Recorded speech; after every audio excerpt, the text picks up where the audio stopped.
বানাচ্ছি কারি বাড়ি, তাই কিছু বড়ি বানিয়ে নিচ্ছি। এখানে বেসন গোলা আছে, একটু দই ঢেলে ফেটিয়ে নিয়েছি। এখানে তো বড়ি আমার রেডি হয়ে গেছে। দেখেন, এগুলো আমি হেমাদাস্তে সেদ্ধ করে নেব।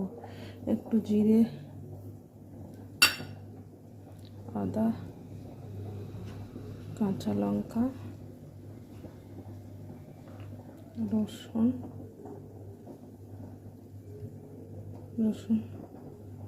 এবার দিয়ে দিচ্ছি ধনে পাতা। এবার দিয়ে দেবো লবণ আর হলদি পাউডার দিয়ে সেদ্ধ করে নেবো ভালো করে। নিয়ে নিয়েছি লবণ, হলদি পাউডার। এবার আমি হেমাদাস্তে ভালো করে থেতো করে নেবো এগুলো। এবার আমি এটা ভালোভাবে থেতো করে নিয়েছি। এখানে আমি